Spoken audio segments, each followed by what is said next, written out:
Shalom, selamat sore Bapak Ibu Jemaat Tuhan yang ada di rumah. Apa kabar pada kesempatan sore hari ini? Kita akan memuji dan menyembah Tuhan pada sore hari ini. Tapi sebelumnya kita akan mengagungkan Dia, meninggikan Dia. Mari kita persiapkan hati kita. Tuhan adalah tempat perlindungan kita. Kita akan selalu kuat karena Tuhan selalu bersama dengan kita. Mujizat demi mujizat, keajaiban demi keajaiban kita nikmati dan kita rasakan setiap saat dan setiap waktu dalam hidup setiap kita anak-anak Tuhan. Terima kasih Tuhan untuk sore hari ini. Terima kasih Tuhan untuk kesempatan yang luar biasa yang Tuhan beri buat kami. Terima kasih Roh Kudus, Kau Allah yang setia, Kau tidak pernah meninggalkan kami. Terima kasih. You are my hiding place.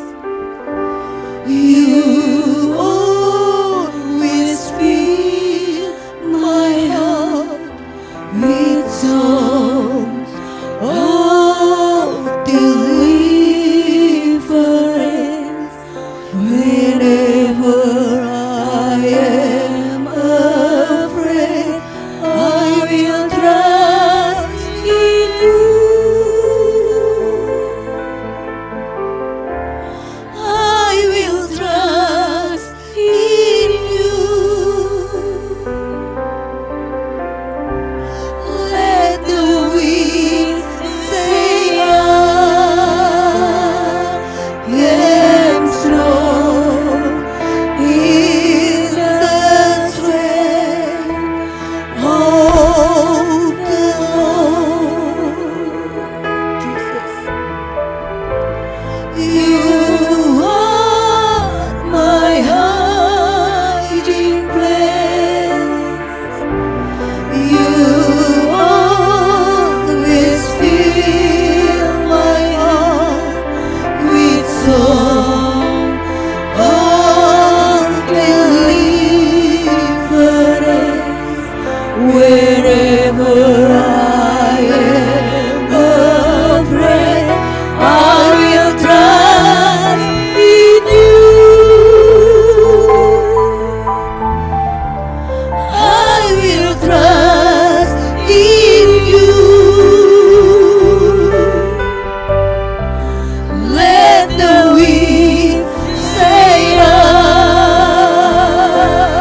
am strong in the strength of the Lord. I will trust in you. I will trust in you.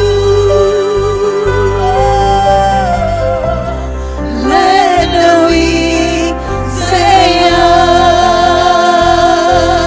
am strong in the strength of the Lord. Haleluya. Kaulah tempat perlindungan, Kaulah menara kekuatan, sumber sukacita kami. Oh Yesus, Kaulah segalanya, kubu pertahanan kami. Yesus,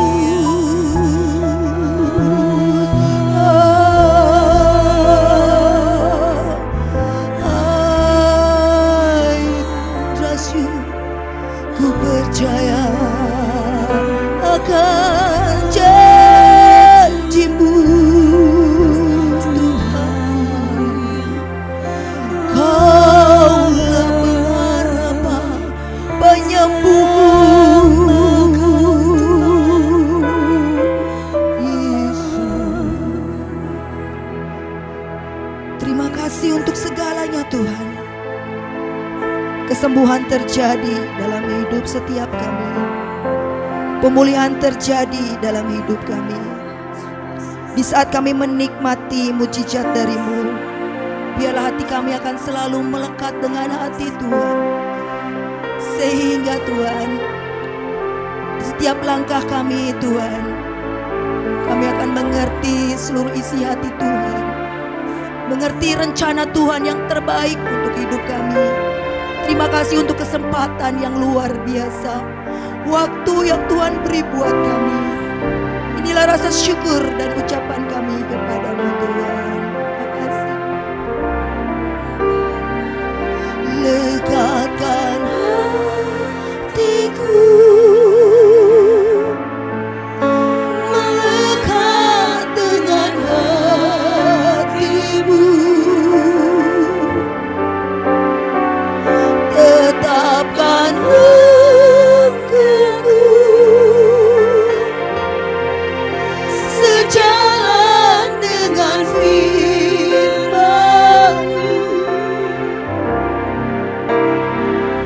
Tetapkan semua yang kuat seperti yang Bapa-Mu. Datanglah kerajaan-Mu, jadilah kehendak-Mu di bumi seperti di surga. Lekatkan hatiku Tuhan, melekat dengan hati-Mu. Inilah kerinduan setiap kami. Tetapkan langkahku sejalan dengan firman-Mu, sejalan dengan firman-Mu.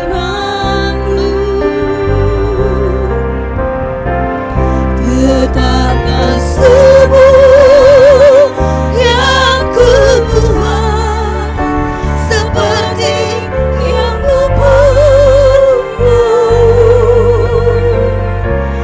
Datanglah kerajaan-Mu, jadilah kehendak-Mu di bumi seperti di surga.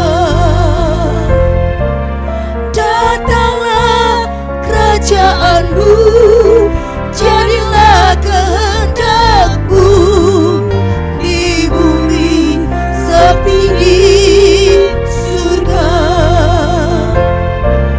Datanglah kerajaan-Mu, jadilah kehendak-Mu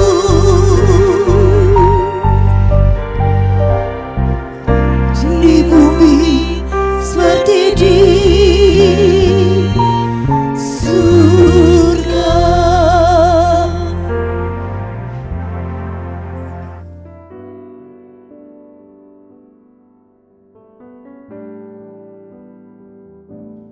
Shalom, puji Tuhan, kembali kita boleh menikmati sukacita Tuhan yang luar biasa di dalam kehidupan kita. Saya percaya Pak Bu, pemeliharaan Tuhan sampai hari ini masih terjadi buat hidup Bapak Ibu Saudara. Mari kita tundukkan kepala kita berdoa.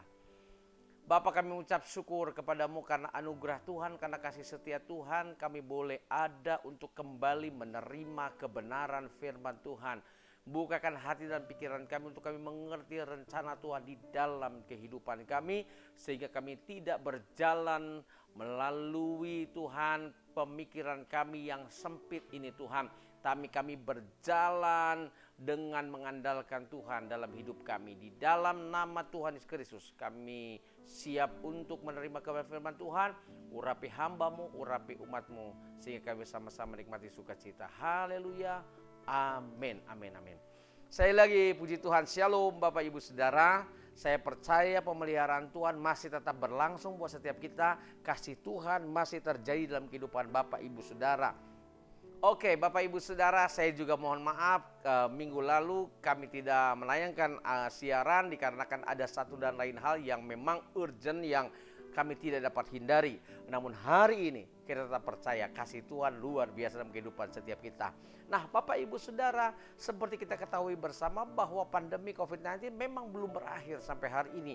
Bahkan pemerintah tetap terus memperpanjang PPKM darurat sampai level 1, 2, 3, 4. Namun Bapak Ibu Saudara, saya percaya kasih Tuhan, anugerah Tuhan, pemeliharaan Tuhan tetap buat Bapak Ibu Saudara. Mungkin sudah berkata Pak Pendeta, mungkin Pak Pendeta tidak tahu, kami saat ini sedang mengalami kekhawatiran Pak Pendeta. Begitu banyak persoalan, begitu banyak masalah. Bahkan di masa-masa ini merupakan masa yang krisis buat kami untuk kami jalani dalam hidup kami. Percayalah Bapak Ibu Saudara, tangan Tuhan akan menolong Bapak Ibu Saudara. Asal kau percaya kepada Tuhan, engkau yakin kepada Tuhan, Tuhan pasti menolong Bapak Ibu Saudara. Mari buka Alkitab Saudara. Nah, saya akan mengajak saudara buka Alkitab dalam Matius pasal 13 ayat yang ke-22. Ya kan? Di sana dikatakan Matius 13 ayat 22, yang ditaburkan di tengah semak duri ialah orang yang mendengar firman itu, lalu kekhawatiran dunia ini dan tipu daya kekayaan menghimpit firman itu sehingga tidak berbuah. Atau sore hari ini saya memberikan judul khotbah ini, kekhawatiran itu adalah penghambat buat iman percaya kita. Jadi Bapak Ibu Saudara, kekhawatiran kalau kita tidak kelola dengan baik, kalau kita tidak manage dengan baik, itu akan menghambat iman Bapak Ibu Saudara untuk lebih percaya kepada Tuhan, untuk lebih mengandalkan Tuhan. Sebab apa Saudara? Memang di tengah-tengah krisis seperti saat ini, iblis ya dengan leluasa mengintimidasi saudara lewat masalah. Iblis katakan, tuh katanya anak Tuhan. Anak Tuhan kok punya masalah? Mestinya jadi anak Tuhan kan bebas dari masalah. Saya mau bilang buat Bapak Ibu Saudara, mungkin saudara sering kali lewat jalan tol. Jalan tol itu dikatakan jalan bebas hambatan. Apakah betul? Enggak selamanya. Ada kalanya di jalan tol juga kita ngalami macet. Walaupun dikatakan jalan bebas hambatan. Nah, sama halnya dengan kita mengikut Tuhan. Bukan berarti Tuhan enggak bisa membuat saudara dan saya untuk bebas dari masalah, bukan. Kadang-kadang kedewasaan kita itu kan diproses lewat masalah, lewat pergumulan, lewat hal-hal yang kita alami dalam hidup ini. Gimana seseorang mau dibilang dewasa dalam hal iman, kerohanian, dan mungkin di dalam hal-hal kedewasaan secara fisik, pikiran, hati, kalau kita tidak mengalami proses. Nah, Bapak Ibu Saudara, Alkitab tadi jelas dengan gamblang mengatakan bahwa memang yang ditaburkan di tengah semak duri itu ialah orang yang mendengar firman. Lalu kekhawatiran dunia ini dan tipu daya kekayaan menghimpit firman itu. Khawatir adalah sebuah benih yang ditaruh iblis untuk membuat iman kita tidak bertumbuh. Jadi rasa khawatir itu iblis taruh, ya kan? Untuk apa? Untuk membuat kita tidak bertumbuh. Saudara banyak dengar firman. Hamba Tuhan A, B, C, D, saudara dengar. Oh, kata hamba Tuhan A, jangan kamu khawatir. Hamba Tuhan B berkata, kekhawatiran bisa membuat saudara tidak bertumbuh di dalam Tuhan. Lalu hamba Tuhan yang C berkata, kekhawatiran itu bagaikan racun untuk meracuni iman percaya kita kepada Tuhan. Saudara mungkin dengar semua. Bahkan tidak jarang saudara bilang amin, amin. Bahkan tidak jarang lagi saudara bilang begini, saya tidak boleh khawatir, saya harus menang, saya harus kuat, saya harus keluar dari kekhawatiran. Tapi pada praktek kenyataannya, kembali lagi ketika iblis mengintimidasi kita dengan kekhawatiran yang disodorkan, kita akhirnya berkata, betul juga ya, katanya jadi anak Tuhan gak ada masalah, tapi kenapa saya punya masalah? Nah, Bapak Ibu Saudara dikasih Tuhan Yesus Kristus, saya katakan, itu baru iblis intimidasi lewat masalah, belum lagi lewat penyakit. Kita mungkin sudah setia kepada Tuhan, kita sudah membayar kewajiban kita memberikan persembahan, persepuluhan, mungkin saudara berdoa berpuasa, bahkan saudara terlibat dalam pelayanan di gereja. membantu pelayanan dengan aktif. Semua kegiatan gereja tidak terlewatkanlah hampir. Tapi kenapa satu kesempatan saudara mengalami yang namanya sakit, kelemahan tubuh. Lalu saudara mungkin bilang begini, Tuhan, kalau kau kasih kepada saya kesehatan, saya akan melayani Tuhan mungkin lebih jauh, lebih hebat. Kalau sakit begini saya tidak bisa berbuat apa-apa. Lalu iblis datang dan berkata, tuh kan, sudah saya bilang, apa kau setia sama Tuhan? Penyakit datang dalam hidupmu. Sekarang kau mau berbuat apa? Kau tidak berdaya. Saya mau bilang buat Bapak Ibu Saudara, jangan dengar perkataan iblis. Yang ketiga, seringkali ada orang sering menghasut kita. Seringkali berkata, kenapa sih kamu setia banget di dalam pelayanan? Kenapa sih kamu rajin banget ke gereja? Kenapa sih kamu mau bantu pelayanan? Kamu dikasih apa sih sama gereja? Kamu dikasih apa sih sama pendeta? Nah, kadang-kadang kalimat itu mungkin ketika saudara dengar dan ketika imanmu masih kuat, mungkin kau bilang begini, gak apa-apa. Kan saya mau melayani Tuhan. Kan saya kan mau setia sama Tuhan. Lagian kok saya dekat dengan pendeta kan jauh lebih baik dong. Tapi dengar baik Pak, Bu, saya mau bilang buat Bapak Ibu Saudara, mungkin di waktu-waktu tertentu ketika lewat dari waktu itu, ketika ada masalah, persoalan, pergumulan, ketika ada mungkin sesuatu yang tidak bisa saudara selesaikan dan saudara menganggap itu sebagai sesuatu yang lama, bantuan Tuhan dari Tuhan, saudara bilang begini, benar juga omongan teman saya dulu, ngapa saya setia sama Tuhan, ngapa saya rajin ke gereja, ngapa saya dekat sama pendeta, saya kan gak dikasih apa-apa di gereja, saya kan gak dikasih apa-apa sama pendeta, udah saya mundur. Nah, itulah yang disukai iblis. Nah, saya mau bilang, tadi katakan kekhawatiran itulah yang membuat iman kita itu apa? Tidak bertumbuh. Nah, saya mau bilang lagi kepada Bapak Ibu Saudara, yuk semakin setia kepada Tuhan. Karena hanya Tuhan yang bisa jamin hidup Bapak Ibu Saudara. Jadi hal pertama yang saya ingin garis bawahi adalah jangan berjalan dalam kekhawatiran.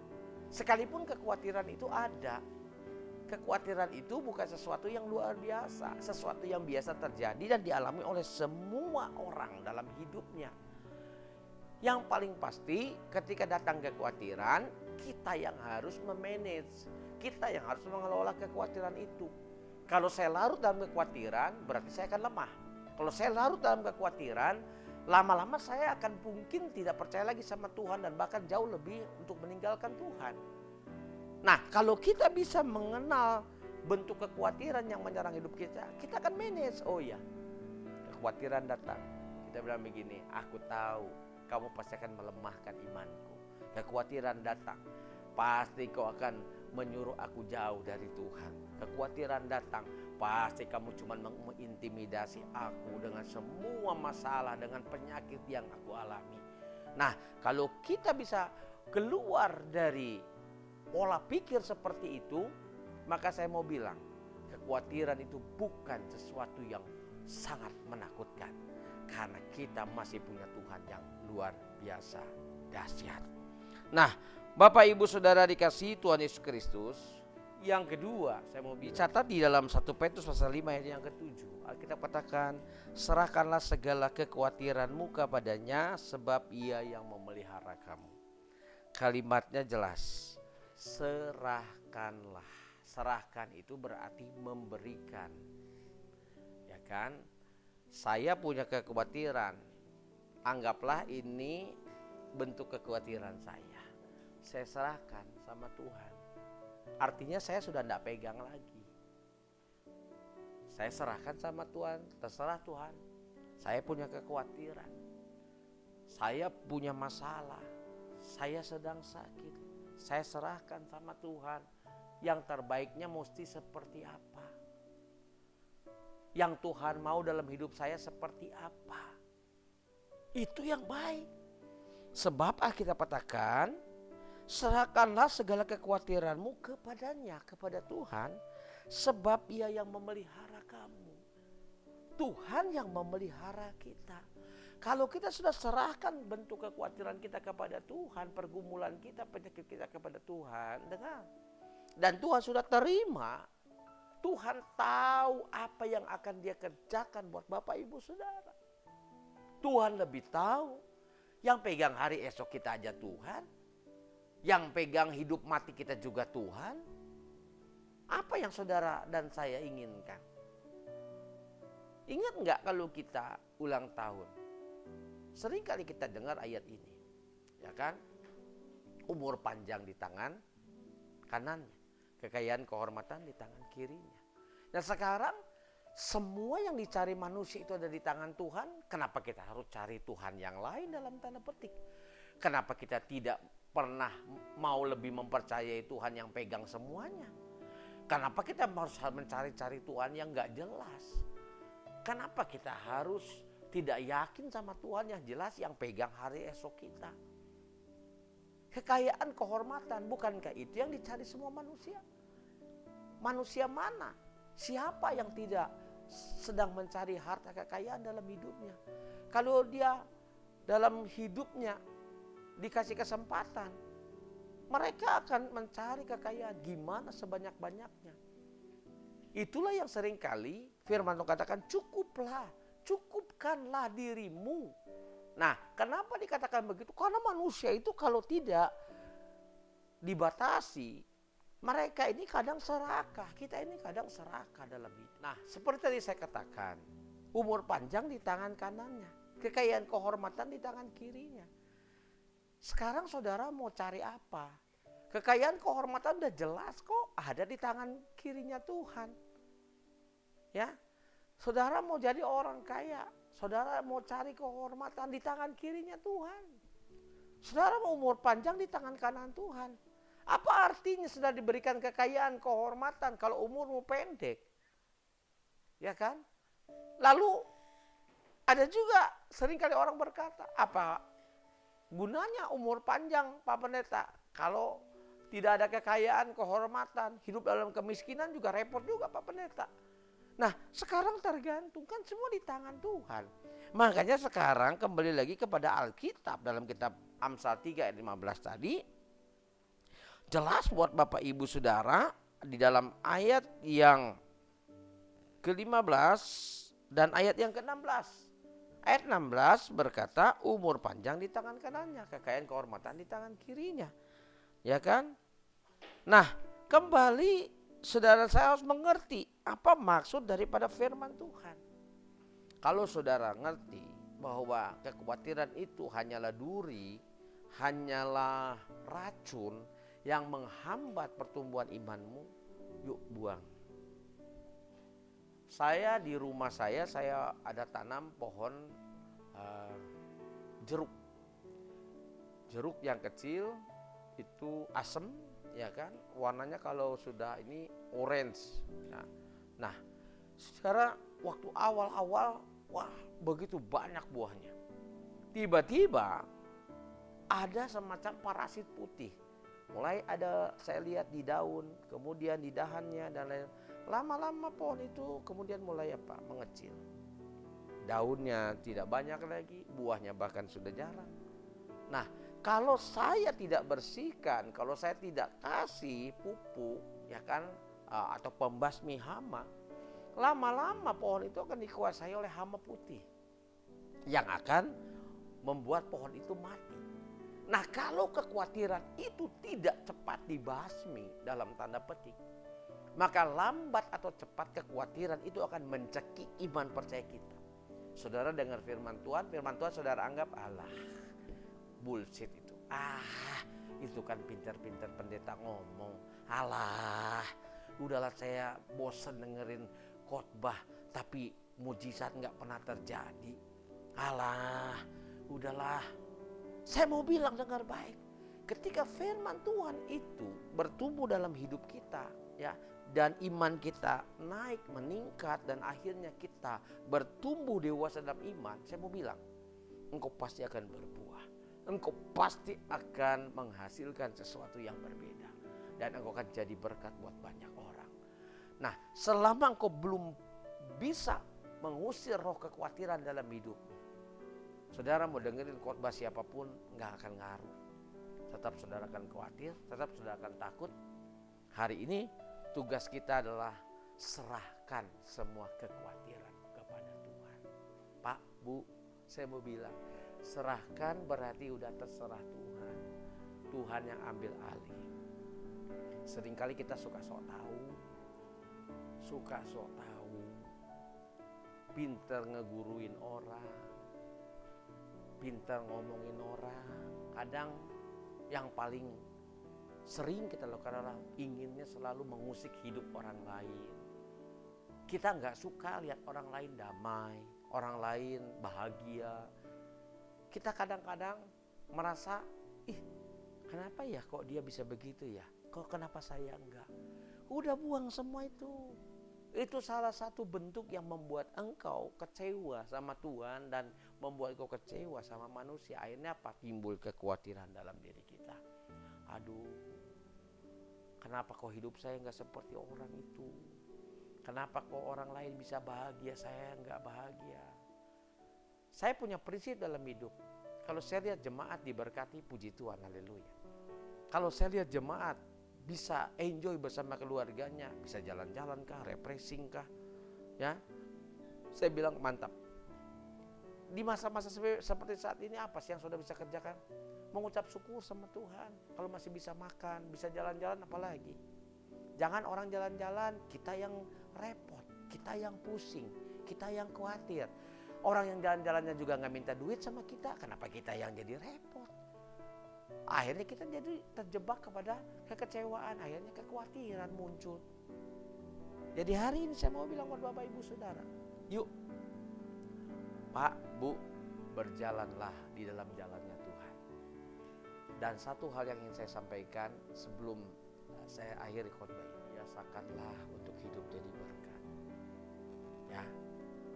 Jadi Bapak Ibu Saudara, kalau kita membiasakan diri hidup jadi berkat, kita tidak akan pernah ingin atau terpikir di pikiran kita untuk mengusik hidup orang lain. Yang ada dalam pikiran kita adalah, ya saya mau jadi berkat. Orang mau balas kebaikan kita atau tidak, ya itu terserah. Hak-haknya orang. Pernah enggak Tuhan Yesus marah dalam perumpamaan 10 orang kusta? 10 yang minta tolong, yang balik kepada Tuhan Yesus setelah disembuhkan berapa orang? Pernah enggak Tuhan bilang, wah kurang ajar nih yang gak terima kasih sama aku? Ya, Tuhan bilang silakan. Berarti cuma sampai di situ iman. Makanya jangan pernah tinggalkan pertemuan-pertemuan ibadah. Supaya saudara dikuatkan di dalam pertemuan ibadah. Untuk saudara dan saya bisa ngalami Tuhan sama-sama dalam pertemuan ibadah. Ibadah online bagus enggak? Bagus untuk masa sekarang.